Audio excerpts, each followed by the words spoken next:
Okay, so it's September 13 and I'm going on the most epic adventure of the year with some friends, some childhood friends. Shelly twisted my arm. So we're gonna hike the Wonderland Trail and it's around Mount Rainier and it's supposed to be a 9-day hike, so we'll see how I do. Oh, my first glimpse of Mount Rainier. It's not raining presently, thankfully. We got started around 9:30. The Wonderland Trail is a 93-mile trail that circumnavigates Mount Rainier. And it's a pretty popular trail. You have to win a lottery for it. Well, we did. I guess you can come up and see what the ranger gives you the day of arrival, but it's kind of risky that way. Anyway, excited to be going on this adventure. This is the tallest coral route I have ever seen in all my hikes. Wow.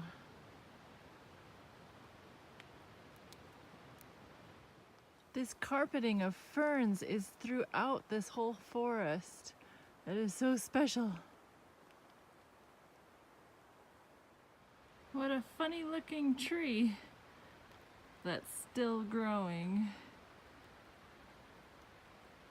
Very cool.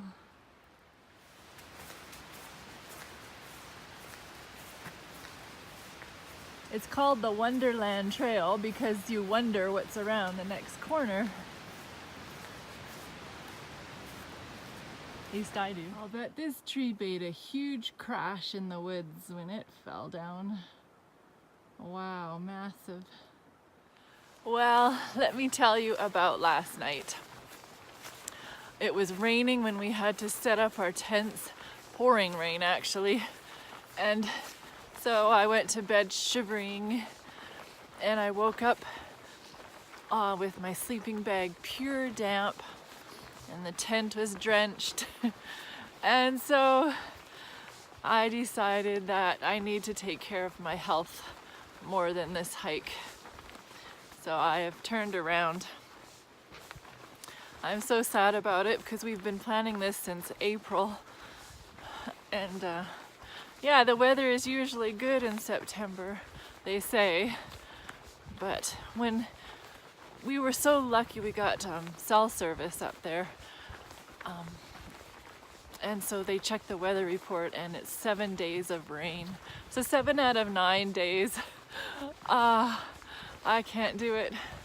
I need to be smart.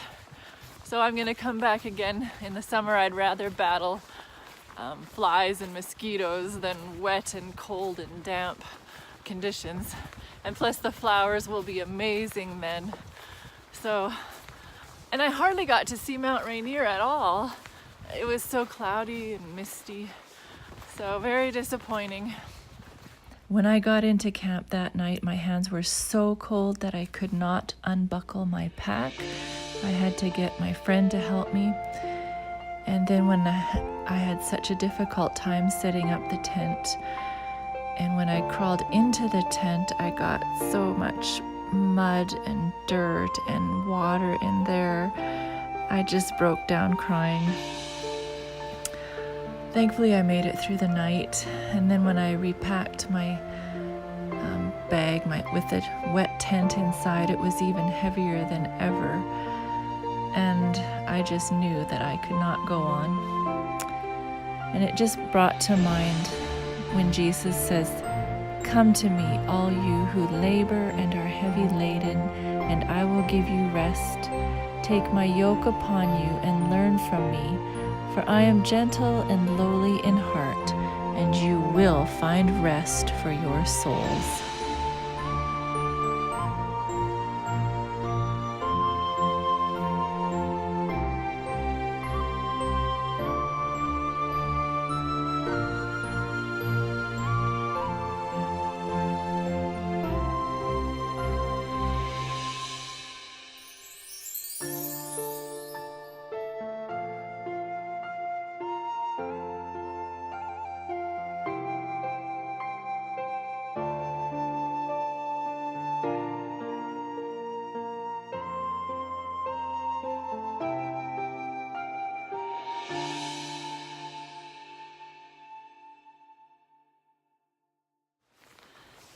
So I need you to cheer me up.